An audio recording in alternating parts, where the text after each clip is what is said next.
Bonjour, aujourd'hui c'est le 23 juin, je voudrais lire avec vous dans Romains chapitre 8, verset 17. Or, si nous sommes enfants, nous sommes aussi héritiers, héritiers de Dieu et co-héritiers de Christ. Nous allons méditer sur cette première partie du verset 17. Nous sommes enfants, donc du coup, nous sommes héritiers. La personne qui nous offre cet héritage ici, c'est le Seigneur. Donc nous sommes à la fois héritiers de Dieu le Père et du Fils et co-héritiers avec Christ. Nous héritons des richesses que le Christ hérite de son Père. Dans l'Ancien Testament, les Lévites considéraient que le Seigneur était leur héritage. Donc l'idée d'avoir Dieu comme héritage, c'est quelque chose qui était présente déjà dans l'Ancien Testament.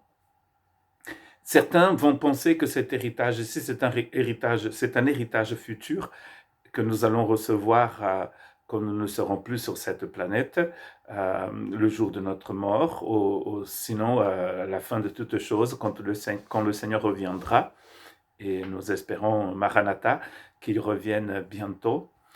Mais en fait, nous pouvons aussi voir que cet héritage, il est à nous, en fait, maintenant aussi. Il y a un texte d'un psaume, le psaume de 73, verset 25, où David dit ceci: « Qui d'autre ai-je au ciel? Et sur la terre, je ne prends plaisir qu'en toi. » Nous allons trouver cette idée ailleurs, dans d'autres psaumes, où David considère que d'avoir le Seigneur, c'est son héritage. D'avoir cette communion avec Dieu, c'est un héritage. Et en plus, nous savons que l'héritage n'est donné que quand la personne qui fait le testament meurt. Et Hébreu va justement parler de ce Christ qui meurt et qui ressuscite pour que nous puissions avoir cet héritage. Quand vous pensez à des choses incroyables, magnifiques et sublimes comme la grâce de Dieu, nous pouvons dire déjà que nous avons cet héritage. Nous le possédons dans notre cœur. Ce qui va arriver dans l'avenir, c'est juste c'est le summum du cadeau que nous avons reçu du Seigneur, où il n'y aura plus de douleur, il n'y aura plus de mort, il n'y aura plus de larmes, il n'y aura plus rien qui puisse nous faire du mal. Mais même dans un monde comme le nôtre, dans ce monde de ténèbres, où Dieu nous invite à être d'ailleurs la lumière, nous avons un héritage. Notre héritage, c'est le Seigneur. Qui d'autre ai-je au ciel? Et sur la terre, je ne prends plaisir qu'en toi. Prendre plaisir d'être au Seigneur, de l'appartenir.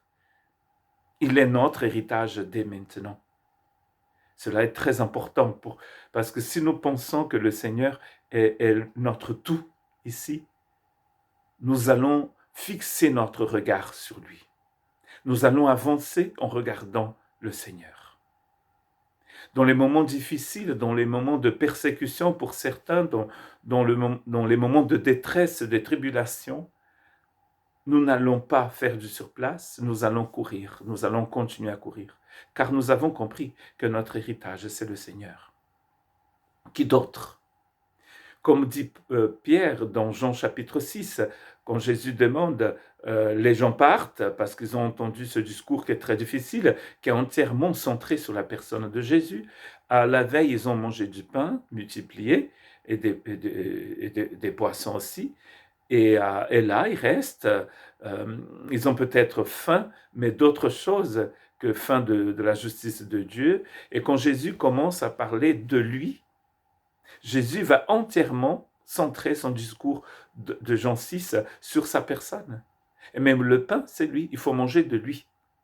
Et du coup, la plupart de ces personnes qui avaient traversé le lac pour être avec lui, pour manger encore gratuitement, ils vont dire, ce discours est trop dur. Un discours qui est centré sur Jésus est très dur, c'est sûr.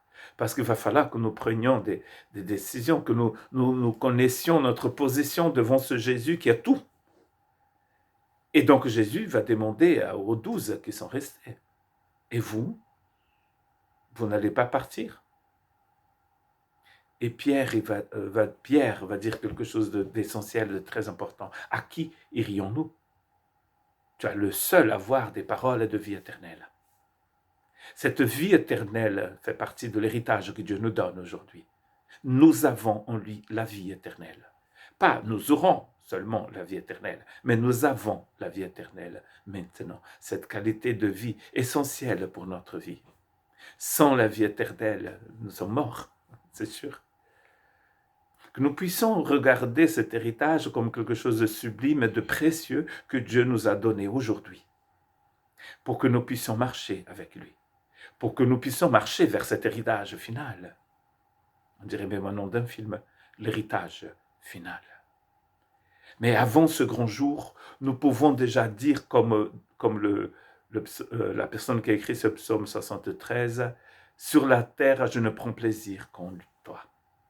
Sur cette terre, nous ne prenons plaisir que sur notre héritage, le Seigneur. Que Dieu vous bénisse.